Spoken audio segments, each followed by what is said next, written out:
ಪದೇ ಪದೇ ರಾಜಕಾರಣ ಹೆದರಿಕೆ ಹಾಕ್ತಾರೆ. ಮುಂದಿನ ಸಾರಿ ಚುನಾವಣೆ ಅಂತ, ಚುನಾವಣೆ ನಿಂತೇ ನಿಲ್ತೀವಿ, ಗೆಲ್ತೀವಿ ಅನ್ನೋ ಮಾತನ್ನು ಹೇಳ್ತೀನಿ. ನಿಮ್ಮ ತಾಕತ್ತು ಯಾರಿಗಾರು ಇದ್ರೆ ನಿಮ್ಗೆಲ್ಲರೂ ಬರ್ರಿ, ನನ್ನ ವಿರುದ್ಧ ನೋಡೋಣ. ನಿಮ್ಮ ತಾಕತ್ತಿದ್ರೆ ಬರ್ರಿ, ಅದನ್ನೂ ತೋರಿಸ್ತೀನಿ ನಾನು ಏನಾಗುತ್ತೆ ಅನ್ನೋದು. ಚುನಾವಣೆ ಸುಮ್ಮನೆ ಸಮಾಜದವ್ರನ್ನ ಎತ್ಕಟ್ಟಿ ಅವರಿಗೆ ಚುನಾವಣೆ 27ರ ಚುನಾವಣೆಯಲ್ಲಿ ಮತ ಹಾಕಬಾರ್ರಿ ಅನ್ನೋದು ಇದು ರಾಜಕಾರಣ ಅಲ್ವಾ? ಒಬ್ಬ ಮಠಾಧೀಶರಾಗಿ ಸ್ವಾಮೀಜಿಯಾಗಿ ಯಾವ ರೀತಿ ಮಾತಾಡ್ಬೇಕು ಅನ್ನೋದು ಕಲೀರಿ. ನನಗೆ ಕಲಿಸುವಂಥ ಅವಶ್ಯಕತೆ ನಿಮ್ಮಿಂತ್ರ ಇಲ್ಲ. ನಾನು ವಯಸ್ಸಿನಲ್ಲಿ ಕೂಡ ದೊಡ್ಡವಾಗಿದ್ದೀನಿ, ನನಗೆ ಗೊತ್ತೈತಿ.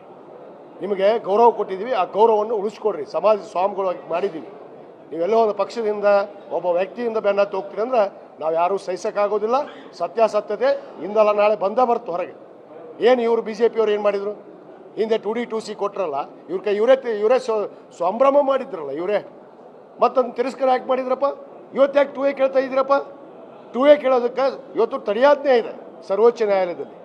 ತಡೆಯಾಜ್ಞೆ ಇದ್ದಾಗ ಮೀಸಲಾತಿಯನ್ನು ಸರ್ಕಾರ ತೆಗೆದುಕೊಳ್ಳೋಕ್ಕಾಗತ್ತಾ? ಒಂದು ಸರ್ವೋಚ್ಚ ನ್ಯಾಯಾಲಯದ ತಡೆಯಾಜ್ಞೆ ಇದ್ದಾಗ ಇದನ್ನೆಲ್ಲ ಮುಚ್ಚಿಟ್ಬಿಡೋದು, ಪಾಪ ಜನರನ್ನ ಹಾದಿ ತಪ್ಪಿಸೋದು. ಏನಿಲ್ಲ, ಕೊಡ್ತಾ ಇಲ್ಲ, ಸಿದ್ದರಾಮಯ್ಯ ಸರ್ಕಾರ ಕೊಡ್ತಾ ಇಲ್ಲ. ಸಿದ್ದರಾಮಯ್ಯರು ಲಾಠಿ ಚಾರ್ಜ್ ಮಾಡಿಸಿದ್ರು, ಹೊಡಿಸಿದ್ರು. ಅದಕ್ಕೆ ಕೇಳಿದ ಶಾಸಕರು ಒಬ್ಬರು ಇದ್ದರು. ಅದು ನನ್ನ ಮೇಲೆ ನಾನು ಕೇಳ್ಕೊಂಡು ಸುಮ್ಮನೆ ಇದ್ದಂತೆ. ನೀವು ಪ್ರಚೋದನೆ ಮಾಡಿ ಪಾಪ ನಮ್ಮ ಬಡವರಿಗೆ ಹೊಡಿಸಿದಿರಿ. ಹಿಂದೆ ನಾನಿದ್ದಂಥ ಸಂದರ್ಭದಲ್ಲಿ 3 ವರ್ಷಗಳ ಕಾಲ ಹೋರಾಟ ನಡೀತು. ಪಾದಯಾತ್ರೆ ಮಾಡಿದೆ 712 ಕಿಲೋಮೀಟ್ರ್, ಧರಣಿ ಸತ್ಯಾಗ್ರಹ ಮಾಡಿದೆ, ಇಡೀ ರಾಜ್ಯದ ತಾಲೂಕು ಮಟ್ಟಕ್ಕೆ ಅಡ್ಡಾಡಿದೆ. ಒಂದು ಗಲಾಟೆಯನ್ನು ತೋರಿಸ್ರಿ, ಒಂದು ಗಲಾಟೆ ಆಯ್ತಾ? ಇದೇ ಹಿಂದೆ ಸುವರ್ಣ ಮುತ್ತಿಗೆ ಹಾಕ್ಬೇಕಂದಾಗ ಇದೇ ಬಸವರಾಜ ಬೊಮ್ಮಾಯಿ ಅವರು ಇಲ್ಲೇ ನಮ್ಮನ್ನು ಕರೆದು ಸಂಧಾನ ಮಾಡಿದರು. ನೀನು ನಮ್ಮ ಮುಖ್ಯಮಂತ್ರಿಗಳು ಕೂಡ ಕರೆದ್ರಿ ಇವ್ರಿಗೆ, ಬರ್ರಿ ನೀವು ಹೋರಾಟಗಾರರು 10 ಜನ ಮಾತುಕತೆ ಮಾಡೋಣ ಅಂದಾಗ ಇವ್ರು ತಿರಸ್ಕಾರ ಮಾಡಿ ಮುತ್ತಿಗೆ ಹಾಕಕ್ಕೆ ಪ್ರಯತ್ನ ಪಟ್ಟರೆ, ಕಾನೂನನ್ನ ಕೈ ತೊಗೊಳಕ್ಕೆ ಹಚ್ಚಿದ್ರಲ್ಲ, ಯಾರು ಮಾಡಿದ್ರು? ಕಲ್ಲು ತೂರಿದ್ರು ಯಾರು?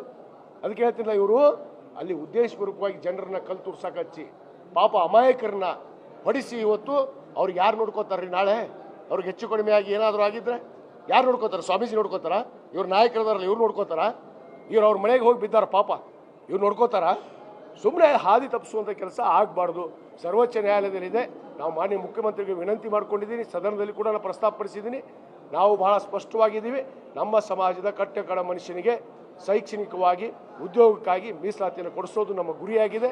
ಹಿಂದುಳಿದ ವರ್ಗದ ಆಯೋಗದ ಪೂರ್ಣ ಪ್ರಮಾಣ ವರದಿ ತೆಗೆದುಕೊಂಡು ಸರ್ಕಾರ ಏನು ಸರ್ವೋಚ್ಚ ನ್ಯಾಯಾಲಯದಲ್ಲಿ ತಡೆಯಾಜ್ಞೆ ಇದೆ ಅದನ್ನು ನಾವು ಮೊದಲು ಇತ್ಯರ್ಥ ಮಾಡ್ಕೋಬೇಕು.